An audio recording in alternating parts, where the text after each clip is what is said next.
আপোনালোকৰ নিশ্চয় ভালে আছে ইউটিউব চেনেল ৰচনা চুবুৰীয়াৰ অন্য এক ৰেচিপিলৈ পুনৰ সকলোকে স্বাগতম জনাই আৰম্ভ কৰিছোঁ আন এক ভিডিঅ' বন্ধু বান্ধৱীসকল আপোনালোক সকলোৱে খাৰ খাই নিশ্চয় ভাল পায় খাৰ যিহেতুকে আমাৰ দেহৰ কাৰণে খুবেই প্ৰয়োজন হয় বিশেষকৈ পেটৰ কাৰণে আমাৰ খুবেই প্ৰয়োজন হয় এই খাৰবিধ গতিকে বিভিন্নজনে বিভিন্ন প্ৰকাৰে এই খাৰ খায় গতিকে মই আজি শুকান মাছৰ লগত খাৰ বনাম গতিকে এই ৰেচিপিটি আপোনালোকৰ লগত শ্বেয়াৰ নকৰিলে ভাল নালাগিব বুলি ভাবি শ্বেয়াৰ কৰিব বিচাৰিছোঁ আশা কৰোঁ আপোনালোকে এই ৰেচিপিটি বনাবৰ কাৰণে চেষ্টা কৰিব আৰু খাই কেনেকুৱা পায় আপোনালোকে জনাব কমেণ্টত লাইক কৰিব শ্বেয়াৰ কৰিব ছাবস্ক্ৰাইব কৰি ভিডিঅ'টি বেল আইকনটি টিপি থ'বলৈ একেবাৰে নাপাহৰিব আহক এতিয়া ভিডিঅ'টি আৰম্ভ কৰোঁ শুকান মাছৰ ৰেচিপি বনাবৰ কাৰণে এয়া অকণ মই শুকান মাছ লৈছোঁ ঘৰৰে মাছ আছিলে পুখুৰীৰ পৰা সৰহ পৰিমাণে উঠোৱাৰ কাৰণে বিভিন্ন প্ৰকাৰে শুকান মাছ ৰেচিপি বনাই খাব পাৰে কাৰণে এইখিনি অলপ শুকাই থৈ দিছিলোঁ গতিকে তাৰেৰে এইখিনি মই মাছ লৈছোঁ ৰেচিপিটি বনাবৰ কাৰণে আপোনালোকৰ ঘৰত শুকান মাছ যদি নাই আপোনালোকে বজাৰৰ পৰাও ক্ৰয় কৰিব পাৰে ইয়াৰ বজাৰৰ মাছ হ'লেও একো অসুবিধা নাই আৰু এই শুকান মাছখিনি বনাবৰ কাৰণে মই কিছু সামগ্ৰী যোগাৰ কৰি লৈছিলোঁ এয়া লৈছোঁ এটা পিঁয়াজ এয়া মান ধনিয়া আৰু আপোনালোকৰ আন্দাজমতে ল'ব হালধীয়া আৰু নিমখ এয়া লৈছোঁ মই কেইখিলামান নৰসিংহৰ পাত দিলে খুব টেষ্টি হয় খাবৰ কাৰণে খুব ভাল লাগে লগতে বেছি হেল্থিও হয় আপোনালোকে সকলোৱে জানে নৰসিংহৰ পাত বা ভেদাইলতা এইবিলাক খুবেই হেল্থি হয় গতিকে এইবিলাক বস্তু কিছুমান ৰেচিপিত ব্যৱহাৰ কৰিব পাৰি এয়া লৈছোঁ আধা চামুচ লৈছোঁ মই শুকান জলকীয়াৰ গুড়ি আৰু এয়া যিহেতুকে খাৰণী বনাম গতিকে মই কাপটোৰ বেছি অংশ লৈছোঁ কলাখাৰ প্ৰস্তুতৰ বিষয়ে আপোনালোকক পিছৰ ভিডিঅ'ত দি আছোঁ আৰু লৈছোঁ কেইটামান জলকীয়া আৰু মিঠাতেল এতিয়া আমি ৰেচিপিটি বনাবৰ কাৰণে আৰম্ভ কৰিম এয়া মই গেছটো অন কৰি লৈছোঁ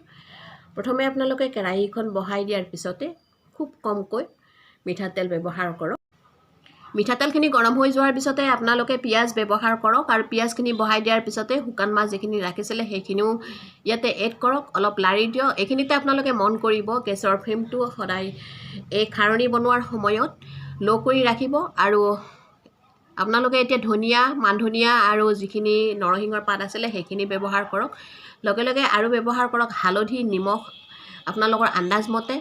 যিখিনি জলকীয়াৰ গুড়ি ৰাখিছিলোঁ সেইখিনিও এতিয়াই ব্যৱহাৰ কৰক অকণমান লাৰি দিয়ক আৰু খাৰণী বনাবৰ কাৰণে আপোনালোকে যিখিনি খাৰ ওচৰত ৰাখিছিলে সেইখিনি এতিয়া ইয়াতে এড কৰক আৰু আপোনালোকৰ প্ৰয়োজন মতে এগিলাচ বা 1.5 গিলাচ পানী ব্যৱহাৰ কৰক সুন্দৰকৈ লাৰি দিয়ক আৰু 5 মিনিটমানৰ কাৰণে এখনি ঢাকনি দি দিয়ক 5 মিনিট হৈ গ'ল 5 মিনিটৰ পিছত আপোনালোকে ঢাকনিখন গুচাই চাওক এয়া সুন্দৰকৈ হৈ গৈছে মাছখিনি নমাব পৰা হৈ গৈছে গেছৰ ফ্লেম অফ কৰক এতিয়া বাৱেল এটাত ধুনীয়াকৈ মই এইখিনি নমাই ল'ম দেখিছেনে কালাৰটো দেখিবৰ কাৰণে কিমান সুন্দৰ হৈছে এই খাৰণীখিনি খালে আপোনালোকৰ সঁচাকৈ ভাত সাজ খুব সুন্দৰকৈ খুব টেষ্টিকৈ খাব পাৰিব এটা সুন্দৰ কম সময়ৰ ভিতৰত হোৱা ৰেচিপি গতিকে এই ৰেচিপিটি বনাবলৈ একেবাৰে সহজ হয় একেবাৰে পাকঘৰলৈ নোযোৱা এজন ব্যক্তিও এই ৰেচিপিটি বনাব পাৰিব গতিকে একো অসুবিধা নাই আপোনালোকে এই ৰেচিপিটি বনাই খাব আৰু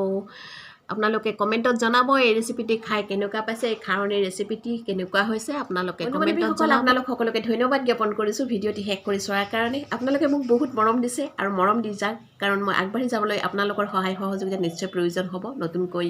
এই চেনেলটো খুলিছোঁ গতিকে ভাবিছোঁ মই আপোনালোকৰ সহায় অবিহনে কেতিয়াও আগবাঢ়ি যাব নোৱাৰিম আপোনালোকৰ কমেণ্টসমূহ পঢ়িছোঁ ভাল লাগিছে এতিয়ালৈকে বাৰু আপোনালোকে বহুত আশীৰ্বাদ দি আছে আৰু অলপ আশীৰ্বাদ দিয়ক মই যাতে আপোনালোকৰ মাজৰ এজন হৈ পেলাই আপোনালোকক সদায় ভিডিঅ' দি থাকিব পাৰোঁ পুনৰটি নতুন ভিডিঅ'ৰ সৈতে আকৌ লগ হৈ আছোঁ তেতিয়ালৈকে চাই থাকিব লাগিব অৰ্চনা চুবুৰীয়া ব্লগ টেক কেয়াৰ বাই